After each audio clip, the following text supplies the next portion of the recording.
eu não vamos assistir esse daqui, ó. A história suja das fitas de vídeo de domínio público. Espero que vocês gostem.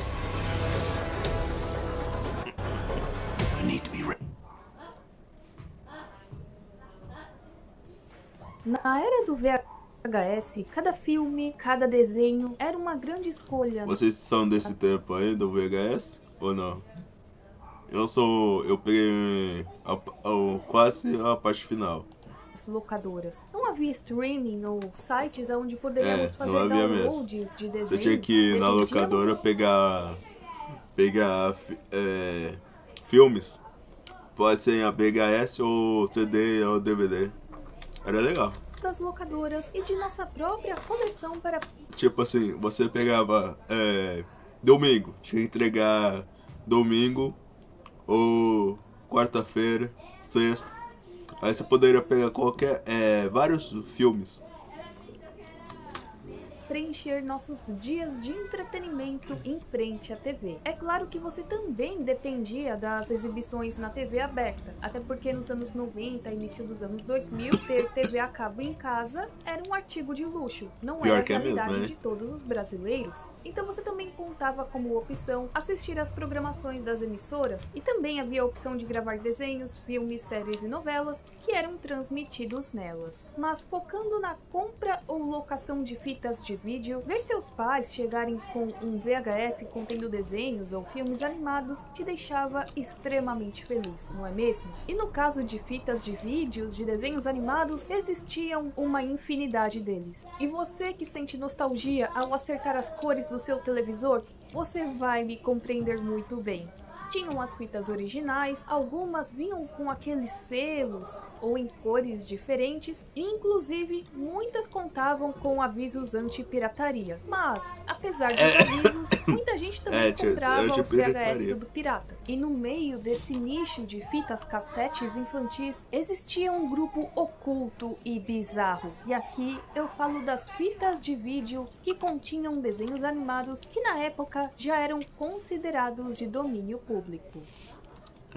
Os caras gravavam nos desenhos e parece que um grupo de pessoas viu que daria para ganhar dinheiro dessa forma. Até porque éramos tão dependentes dessa tecnologia e das opções para assistirmos na TV que simplesmente alguém teve uma brilhante ideia de gastar menos e lucrar mais. E aqui nem estamos falando de pirataria. Para você vender uma fita de vídeo com um desenho animado, você, como distribuidora, tem que entrar em contato com os produtores do desenho. Você não pode simplesmente chegar, fazer um compilado e vender aí as suas fitas, até porque isso se encaixaria como pirataria, por mais que isso acontecesse aos montes, né? Mas aqui falando de uma maneira legal, você como distribuidora tem que entrar em contato e negociar tudinho. Mas e quando um desenho é de domínio público? Aí a coisa fica mais fácil, né? Até porque se é de domínio público, quem é que vai chegar e tentar te dar um processinho? Aí a história muda, aí a história é diferente, não é? E na internet encontramos listas de animações e filmes que já estão em domínio público nos Estados Unidos ou em outros lugares. A maioria deles é da era de ouro da animação,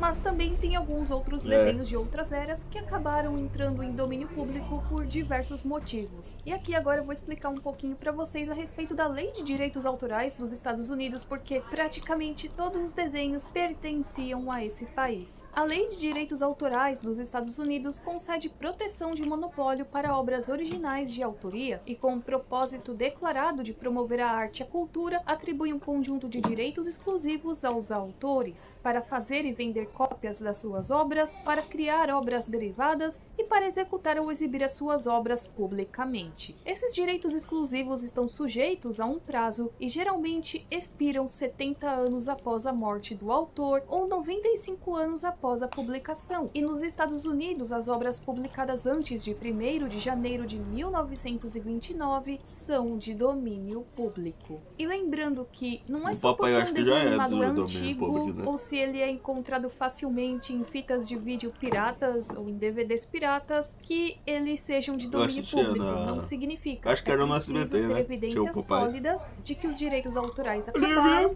ou foram renunciados pelos cineastas. Para obras que receberam seus direitos autorais antes de 1978, uma renovação teve que ser protocolada publicada no 28º ano da obra para que seu prazo de proteção fosse prorrogado. Porém, a necessidade dessa renovação foi eliminada pela Lei de Renovação dos Direitos Autorais de 1992. Parece que hoje em dia é tudo no modo automático. Porém, as obras que já haviam entrado no domínio público por não renovação, um exemplo disso é o desenho do Bucky e Pepito que eu falei recentemente em um vídeo, não recuperam a proteção dos direitos autorais. Assim, as obras publicadas antes de 1964 que não tiveram os seus direitos renovados são de domínio público. E o que mais me marca nessas fitas de vídeo são as suas capas, que eram estranhamente bizarras. Elas contavam com uma arte não oficial, muitas vezes. É claro que às vezes tentavam fazer algo mais bonitinho, mas na maioria dos casos, as pessoas envolvidas na produção de um determinado VHS com desenhos animados de domínio público tentavam usar os seus dotes artísticos para criar as capas. E é a partir daí que nós temos várias bizarrices como essas daqui que eu estou mostrando para vocês. Capas medonhas, capas bizarras. Para nós, sim, mas para os nossos pais parece que eles não viam muita diferença não. Eles pegavam e viam lá, olha, Betty Boop, Popeye, esse Pernalonga aqui, o Mickey Mouse, vou comprar ou alugar para o meu filho assistir. Por que não, né? Se o pai chegava todo sorridente em casa, você achava que era um VHS da Abril Vídeo? Mas não, era um VHS de domínio público, com desenhos de domínio público, e não que eles fossem ruins. Eu vi uma mesmo falsa expectativa na gente. Eu nunca me esqueço de uma vez que o meu pai alugou um VHS de domínio público da Looney Tunes. E eu achava que se tratavam de determinados episódios, de determinadas temporadas desses desenhos da Looney Tunes. Minha mãe comprava do Chaves. Os VHS do Chaves. Que eram sempre exibidos no SBT, mas aí eu me deparei apenas com coisas de domínio público. Algumas estavam numa qualidade bem ruinzinha, o que dava um ar meio bizarro, ainda mais você assistindo aquilo em uma fita de vídeo, e outros simplesmente contavam com uma dublagem alternativa. E era isso que eu achava estranho demais, porque nós já estávamos acostumados com as vozes dos personagens que nós assistíamos na Globo, no SBT, e aí você chegava lá com um VHS de domínio público, e às vezes acontecia, eu não sei se eram em todos os casos, mas boa parte dos casos contava com uma dublagem alternativa. E existem dublagens alternativas desses VHS com desenhos de domínio público que misericórdia. Eu até já falei de uma que era o desenho do Pica-Pau, o Pânico na Cozinha, outro que você encontrava fácil nessas fitas de vídeo, e nossa, tem uma dublagem que só por Deus, de tão ruim que é. Todo mundo tá fugindo pro sul e ele enfrenta a morte. Eu tinha ele.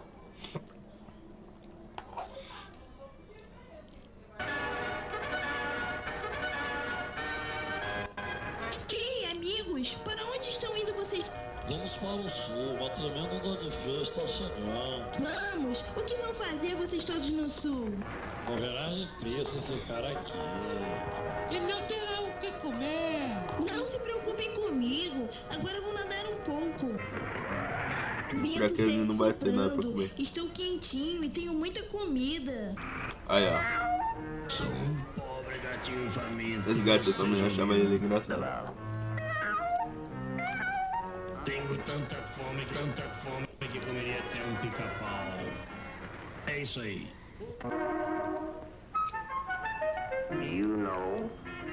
Isto não é modo de se tratar. A gente estava acostumado a assistir o Pica-Pau com determinadas dublagens que são boas, e aí a gente se deparava com isso aqui. Vejo que tens frio. Não tenho frio. Sim, tem. Acomode-se perto do fogo. Se sentirá bem. Muito bem, já está. E as capas geralmente tinham personagens como Pernalonga, Patolino, Mickey, Donald, Luluzinha. Tinha as capas clássicas do Popeye, Betty Boop, Gato Félix e Pica-Pau Biruta. Vocês da geração Z, vocês nunca se depararam com esse tipo de arte em um VHS, né? Desse trauma, vocês foram livrados. Apenas analisem essa capa aqui.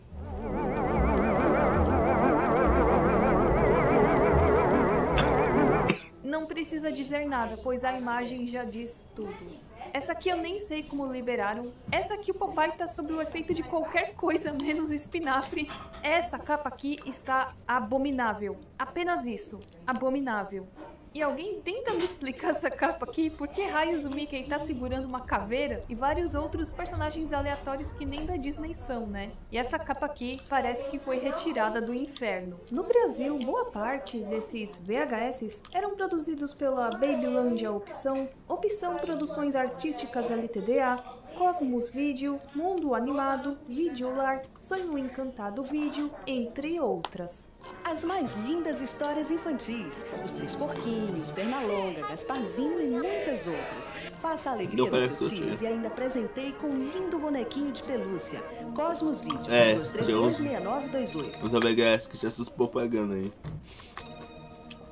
No Brasil, não vejo muitas pessoas discutindo a respeito desse tema, mas lá nos Estados Unidos ele é amplamente discutido. Por isso mesmo, eu achei um tópico no Reddit da comunidade de VHS que fala bem detalhadamente a respeito dessa era, desses VHS de domínio público. Eu achei interessante aqui compartilhar com vocês esse relato, ok? Nesse post ele faz um longo relato da era do VHS de domínio público e aqui eu vou comentar com vocês a respeito dele. E devido a esse texto ser bem longo, eu irei resumir aqui os pontos mais importantes para vocês, beleza? E aqui mais em específico nós vamos focar em um caso que foi o que ganhou mais notoriedade. Ele começa dizendo que desde o surgimento do videocassete, se você possuísse 2 desses aparelhos e algumas fitas de vídeo virgens ou para reutilização, você poderia produzir com facilidade um VHS pirata, o famoso passar de fita para fita. A partir da década de 80,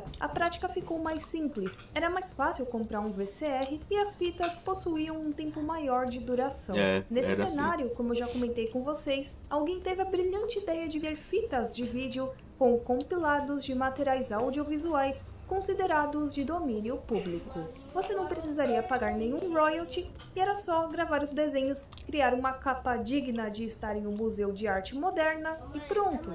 Raramente um filme antigo ou uma comédia pastelão dos anos 30 em domínio público acabaria em uma fita de uma dessas empresas, mas uma coisa dominou as fitas de domínio público dos anos 80 e 90: desenhos animados. Alguns exemplos que ele cita são os desenhos censurados da Warner Bros., os desenhos do Pato Guinho, da Pequena Audrey, do Gasparzinho, entre outros, né? Ele também explica que as fitas de gravação, onde estavam armazenados esses desenhos e curtas que eram usadas por emissoras de TV ou cinemas e que estavam armazenadas há décadas, foram recolhidas ao longo dos anos por distribuidoras que faziam cópias desses materiais. As cópias dessas fitas de 16mm foram recolhidas em vários lugares por empresas que queriam fazer esses VHS de domínio público. E por passarem de mão em mão, muitas foram se degradando, ficando com a imagem desbotada, o áudio perdeu qualidade e por aí vai. Devido ao fator disso ser perfeitamente legal e barato,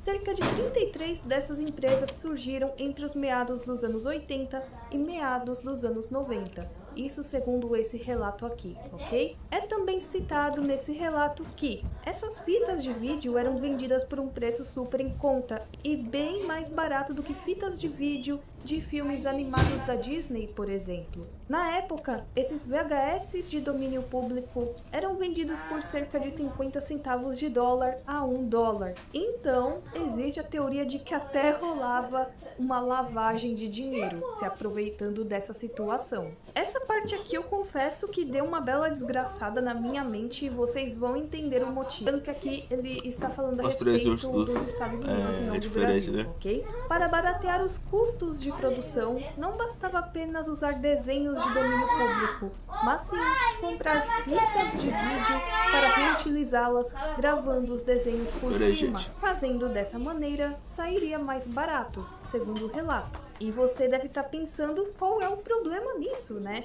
O problema é que, além da perda de qualidade, as fitas que eles escolhiam para reutilizar eram aquelas fitas com conteúdos adultos, sabe? Na época que não tinha Xavier Vidros, eles recorriam para esse tipo de fita de vídeo com esse conteúdo mais 18. Mas por que fitas com esse tipo de conteúdo? Bom, segundo o relato, era mais barato você comprar um estoque de fitas com esse material para usar como reutilização. Mas aí você talvez até pense, mas se estão gravando por cima, então tudo bem, né? A criança, ela não vai ter acesso de fato a um material mais 18. Na teoria, porque na prática, essas fitas contavam com erros de edição, o que fazia com que escapasse alguma coisa indevida. Então você estava lá assistindo Pernalonga e do nada, uau, uma cena mais 18. E eu sei que isso pode parecer engraçado para alguns, né? Mas sei lá, eu como mãe eu não consigo achar isso aqui engraçado, porque é como se a criança estivesse sendo exposta a cenas explícitas, né? Cenas daquele ato sem que ela queira e sem que os pais duvidem, porque essas fitas, como ele menciona, eram vendidas em Walmart, em lojas de $1, não era coisa de pirataria, de contrabando que você compra de camelô, não, eram coisas que você comprava em lojas oficiais. Então quem é que iria pensar que, nossa, né, esse VHS aqui vai ter esse problema? Aliás, dependendo do caso, né, do grau desse material mais 18, isso pode causar danos psicológicos à criança, de fato. Pelo menos no tinha Brasil, isso daí também, se né? você expor uma criança a ver esses atos, se você adulto fazer isso na frente de uma criança, até onde eu sei, é crime, e se não é, deveria ser, né?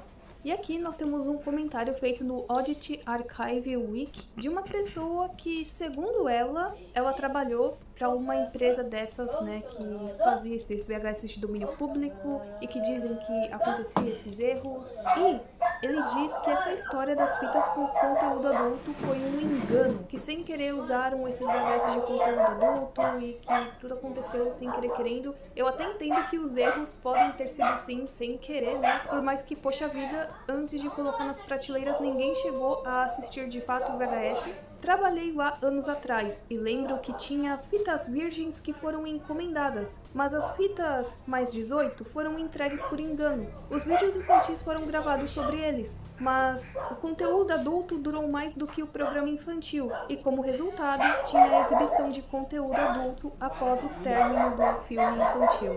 Tudo bem, né? Eu até compreendo, mas poxa vida, custava nada rever antes, né? Tomar um cuidado maior aí porque eram VHS de conteúdo adulto. Só minha opinião. E aí o problema menos pior, né, dessa história toda, é que boa parte dessas fitas eram gravadas no modo EP. E explicando aqui pra quem pegou essa geração, você podia escolher o modo da gravação. Se hoje em dia, por exemplo, você escolhe exportar um vídeo em 4K ou 240p, com um aparelho de vídeo, você escolhia entre o EP ou o SP. O EP te dava mais tempo de gravação, porém a qualidade era inferior, e a SP comia mais espaço aí da fita, porém te dava uma qualidade superior. Ele também sabia que boa parte das pessoas que compraram essas fitas sabiam que esse conteúdo adulto era pagado incorretamente, aparecia na fita. Geralmente, o início e o final do VHS aconteciam esses erros. O pior infrator de todos que cometeu esses erros aí, torto e a direito, foi uma tal de Invest Video. E agora, bora pro próximo capítulo dessa novela, que tá só começando. A Invest Video era uma empresa que tinha sua sede em Nova Jersey e ela era conhecida por lançar material de domínio público. As suas fitas de vídeo eram baratas e estranhas e a empresa contava com a sua divisão infantil chamada KidPix. Ela foi formada em 1987, porém ela veio à falência em 1990 devido a muitos processos judiciais. O nome do dono da empresa, aqui eles citam que é um tal de Dante Pugliese, eu sei que aqui não está escrito da maneira mesmo o sobrenome dele, que comprou uma empresa de vinil chamada Audio Fidelity Records. E eles falam que não é para confundir com uma outra empresa que tem o nome parecido. Aí ele fez 2 álbuns de domínio público para lucrar em cima do sucesso de Alvin e os Esquilos. Nessa época, Alvin e os Esquilos estava bem na moda entre as crianças. Para quem acha que é algo novo por conta dos filmes mais recentes, não é. E o Alvin e os Esquilos lá nos Estados Unidos lançaram vários LPs cantando as musiquinhas com aquela vozinha fina, as crianças gostavam, tanto é que no Brasil teve algo parecido, que era aquele lá dos patinhos. E aí, o cara percebendo que isso estava fazendo sucesso entre as crianças, resolveu criar uma versão assim, parecida, né? Pra poder lucrar em cima. Eu diria que isso aqui ficou mais como um mockbuster.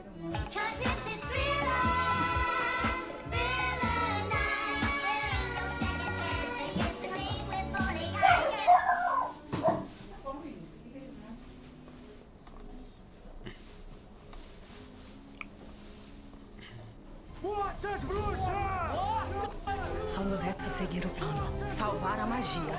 Salvar a Aruna.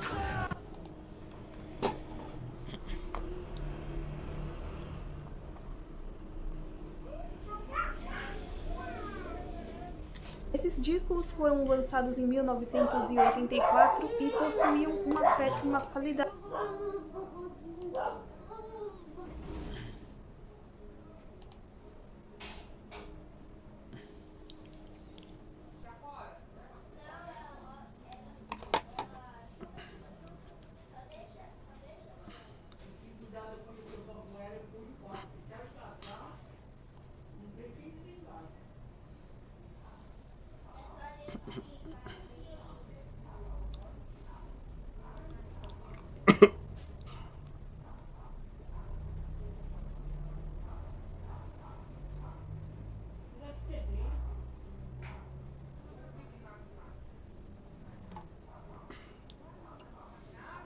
Olá, gente, voltamos. Estamos com esse hacket aqui, ó. A história suja das fitas de vídeos de domínio público. Além de se tornar um mascote dessa divisão infantil deles, que era a Kid Pix, que era voltada só para VHS de desenhos animados de domínio público, também foi o artista principal desses LPs. Eu não sei se vocês sabem, mas no Brasil se chama Alvin e os Esquilos. E lá nos Estados Unidos é Alvin and the Chipmunks. E o que aconteceu? O filho do criador do Alvin e os Esquilos foi lá e deu um processinho nele. E aí, por conta de uma ação judicial, ele teve que mudar o nome da banda. Dizem que o que fez a MVS Video cair ladeira abaixo foi, além de muita polêmica, uma ação judicial da Disney. Segundo informações da internet, muitos diziam que ele era um cara duvidoso, cuja a vida inteira foi uma série de negócios ruins, falências comerciais, falências pessoais, ações judiciais e várias outras coisas que infringem vários direitos. Também diziam que o espaço da MVS Video, da empresa, não condizia muito bem com o que eles realmente trabalhavam. E tem muitas pessoas que, por conta desse detalhe, acreditam que outras coisas também aconteciam nesse local. Diziam que a Kid Pix contava com uma equipe, mas ela na verdade não existia, porque era o Dante que fazia tudo sozinho, nível Edinaldo Pereira. Ele colocava uns nomes falsos aí só pra dar a ideia de que era um grande negócio e, bom, não era nada disso. Dizem que ele pegou nomes aleatórios de listas telefônicas e colocou lá, fulano da Silva trabalha comigo, sim, ele ajuda aqui a fazer a edição das fitas, sendo que fulano da Silva mora em outro estado, trabalha com outra profissão. Dizem que ele também sabia, que no meio dos desenhos tinham alguns protegidos por direitos autorais, mas ele tacou o dano e se colocou assim mesmo porque ele achava que não daria em nada. Dizem que o Dante também tem uma longa história com jogos de azar, parece que ele jogava bastante poker, e dizem que ele sempre esteve com problemas financeiros, ele sempre esteve no meio de um monte de maracutaia pra tentar conseguir dinheiro, fazendo vários negócios que não iam pra frente, e aí ele sempre pedia ajuda do seu filho, o Michael, da vários sua problemas filha, com da sua mãe, que com essas fitas, e ele dava o seu jeitinho, ele usava o nome dos filhos, usava o nome da mãe VHS, pra fazer mais empréstimos. E adivinha, todo mundo ficou com o score negativado no Serasa. Eu não sei o que descobrirei mais a respeito desse caso, mas eu vou tentar atualizar ao máximo esse vídeo aqui, porque sinceramente eu achava que era só um vídeo pra gente dar risada das capas das fitas de domínio público, mas parece que não. Entramos numa toca de coelho. E agora, mais precisamente, falaremos da divisão infantil que era a Kid Pix, porque isso aqui é mais um ponto importante nessa história. A Kid Pix era uma das 3 divisões infantis da distribuidora americana de domínio público MVS Video, e eles foram uma das primeiras empresas que tiveram essa ideia, então eles são pioneiros nesse negócio, e apesar do sucesso, eles são conhecidos por lançarem um pequeno número de suas fitas de vídeo, e foi uma das poucas empresas de domínio público a ter um mascote. Foi a primeira empresa de domínio público a ter um fã-clube e também a primeira empresa a usar fitas usadas. Eu já expliquei aqui pra vocês, a tensa história por trás disso. Aqui também é explicado que o esquema que eles produziam as fitas era meio precário, assim, não contava com aquela qualidade, era tudo feito no mono, no EP, reutilizando fita. As artes do VHS também não era tudo isso? E como começou o Kid Pix? Primeiro, a Amy West começou a lançar trailers de filmes de domínio público como parte de uma série chamada Grandpa's Sci-Fi Hits. E essa série era apresentada pelo vovô Munster, que teve que trocar de nome para evitar outro processo judicial. Eita nós! Outra série que fizeram foi o Christmas Classics, onde eles lançavam conteúdo natalino de domínio público. Depois de ganhar uma pequena quantia em dinheiro, eles conseguiram criar o Kid Pix. E você deve estar pensando que eles conseguiram essa quantia de dinheiro apenas vendendo fitas de vídeo. E não é bem assim, meu povo. Tinha esse programa do vovô, que é o Grandpa's Sci-Fi Hits, e nesse programa eles falavam que você poderia participar do clubinho deles, bem típico dos anos 80 e 90. Você enviava sua foto, seus dados pessoais, você escrevia um pouquinho a respeito de você, e aí você mandava pra eles e você poderia participar do clubinho. Mas o que acontece? Eles pegavam esses dados pessoais das crianças, fotos, endereço, o que as crianças gostavam de fazer, pegavam todas essas informações pessoais e vendiam elas. O que dizem é que eles vendiam essas informações para pessoas que trabalhavam com... Isso era o perigo antigamente, né? Você confiava muito nos programas de criança. E com isso, entrava num golpe, né? Concursos mirins, concursos de modelo, essas coisas envolvendo crianças, e que ele conseguiu um bom dinheiro fazendo isso. Mais pra frente falarei a respeito desse detalhe com vocês, tá? Bom, em 1988 as fitas começaram a apresentar um segmento de abertura e encerramento com o Happy Hamster, que era interpretado pelo próprio Dante. So, how do you like my dad? Great, huh?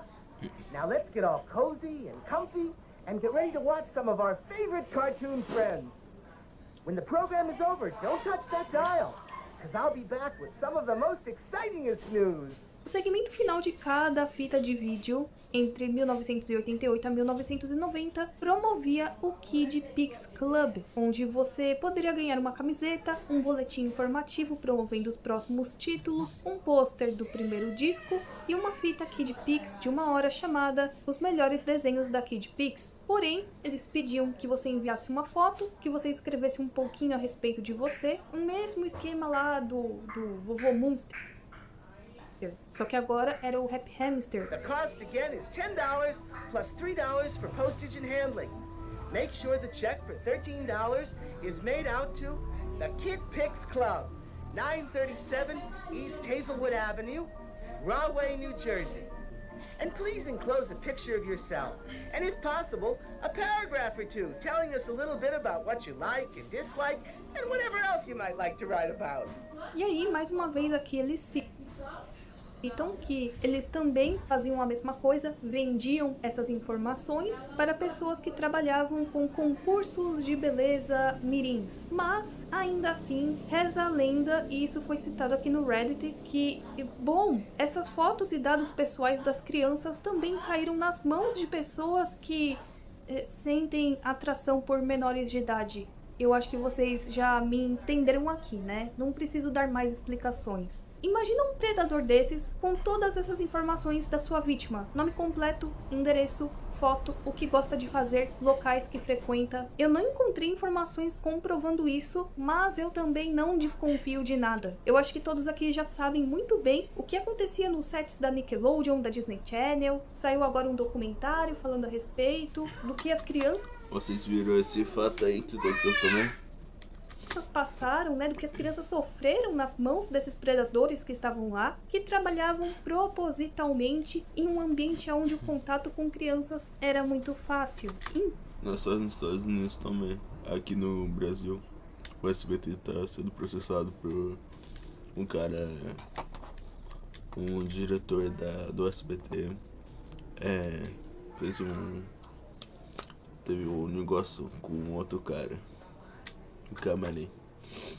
Então, eu não desconfio de nada. A gente não sabe se no meio desse concurso de beleza tinha alguém, né? Sinceramente, depois que eu assisti todos esses vídeos e vi um pouco desse documentário da Nickelodeon que saiu, né, com a história do Drake, cara, eu não desconfio de mais nada. Lá em 1989, eles se envolveram em um problemão com a Disney, envolvendo curtas não licenciados dela. Talvez eles achavam que era, mas não era. A Disney foi lá e meteu um processo neles. Com isso, eles encerraram esse Kid Pix e mudaram o nome da AimVest para Passport International em 1990. Eles se tornaram um distribuidor de DVDs que continham materiais de domínio público. Algo que eu também vi aqui no Brasil. Alguns DVDs contendo desenhos animados de domínio público. Não sei exatamente se é uma cópia direta do VHS para DVD, mas eu encontrei algumas coisas assim no Brasil e parece que eles faziam parecido lá.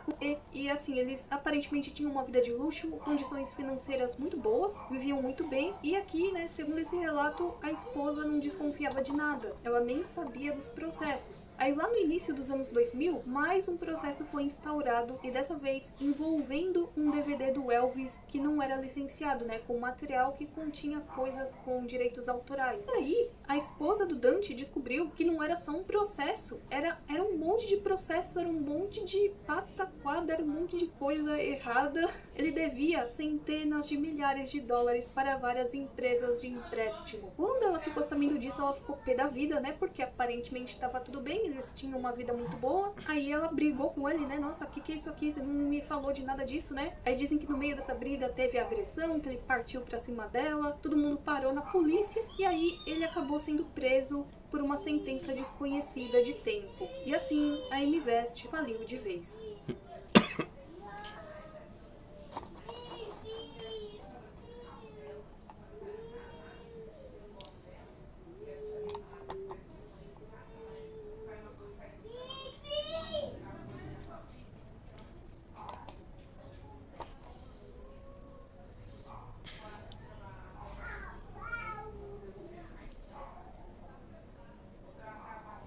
E aqui, continuando o relato, pelo que sei, como qualquer pessoa com 2 VCRs pode copiar desenhos animados de domínio público de uma fita para outra, havia mais 32 dessas empresas, provavelmente por razões legais obscuras. Muitos deles tinham vários pseudônimos, provavelmente apenas fundando uma nova empresa com todos os mesmos equipamentos, funcionários e impressões quando a lei inevitavelmente bateu em suas portas. 9 em cada 10 vezes, essas empresas, provavelmente pela facilidade de operação, eram fachadas para outras coisas. Fazendo algumas pesquisas rápidas, não demorou muito para ver quantas dessas empresas tinham algum tipo de prática ilegal. Ele diz que não são todas, ok, segundo esse relato, mas muitas se aproveitavam dessa situação. Aqui ele cita vários nomes de empresas, e eu só vou ler aqui rapidinho para vocês. Porém, se vocês quiserem ir mais além nesse assunto, que isso aqui é uma toca de coelho, assim, daquelas, tem uma wiki que cita todas essas empresas. Eu não sei se todas, mas várias delas. E aí, se vocês quiserem se aprofundar,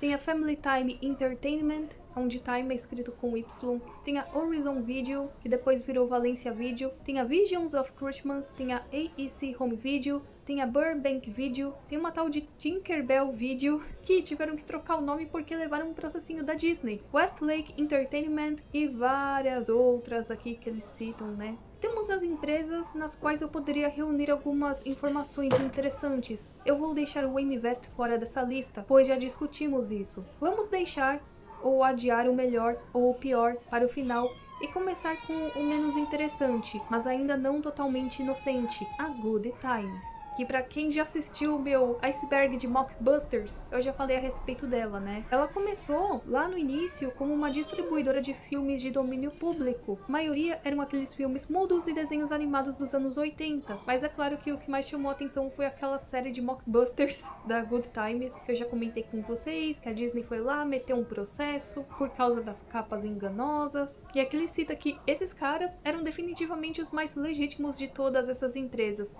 Mas isso não quer dizer muito. Seus lançamentos anteriores foram objetos de muitos fã-clubes e listas de discussão que vendiam seu nome e número para várias empresas de publicidade ou empresas de concursos ou sabe-se lá o que mais. A próxima empresa é a mais misteriosa e evasiva, que é a Transatlantic Video, que que mais tarde se tornou a Diamond Entertainment Corporation, que foi vendida a uma empresa farmacêutica africana no início dos anos 90 e ainda tecnicamente continua a ser um negócio aberto. E assim, não existem muitas respostas desse caso aqui, mas é bizarro isso, né?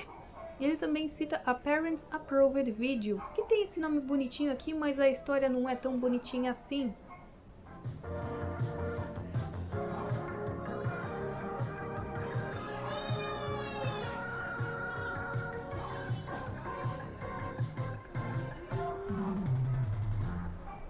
Eles simplesmente nomearam sua empresa dessa forma para que pudessem colocar legalmente aquele adesivo em cada fita que vendessem, como algo próprio para as crianças, né? Que os papais e mamães aprovaram o conteúdo, seus pais apoiaram você assistir Pica-Pau Pânico na Cozinha aos 3 anos de idade. E apesar do nome, esse aqui também contava com aquele mesmo nível de conteúdos adultos nos VHS, de desenhos animados de domínio público. E aí chegamos a Videotape, que ficava em Nova York. E assim, essa empresa também começou fazendo a mesma coisa que todas essas empresas aqui que eu já mencionei, só que eles faliram, né? Estavam tão falidos que eles não conseguiam nem distribuir as suas próprias fitas. E diziam também que as fitas que eles produziram tinham uma qualidade bem péssima. E lá em 1990 eles se renomearam como Cartoons Are Fun. E lá em 1996 eles se tornaram a Videotape. Eles começaram vendendo fitas de vídeo com comédia pastelão de domínio público e também alguns vídeos instrutivos. E a dublagem era feita pelos próprios donos da empresa, que eram o Mohinder Singh e o seu irmão Satinder Singh.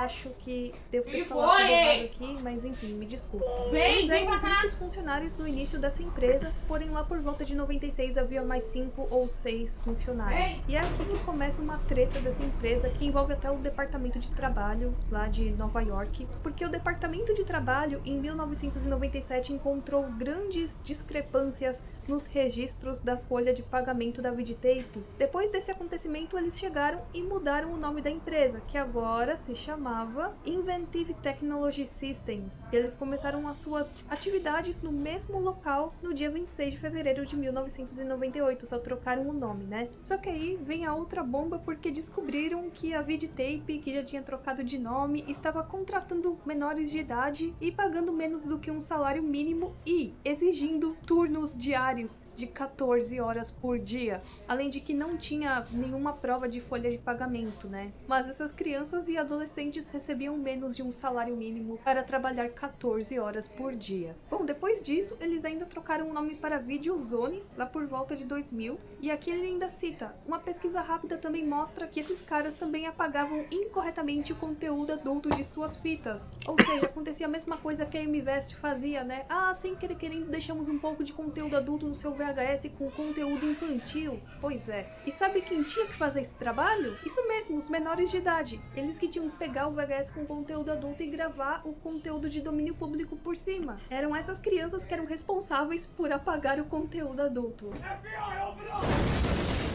Inclusive tem até um documento aqui em inglês, que seria o documento do tribunal. E bom, essas aqui são as informações que nós temos, né? Porque esse caso aqui passou muito dos limites. E esse vídeo vai se encerrando por aqui. É engraçado que eu comecei a pesquisar material para fazer esse vídeo e eu não sabia que eu iria cair nessa toca de coelho. Eu fiquei perplexa com essas histórias.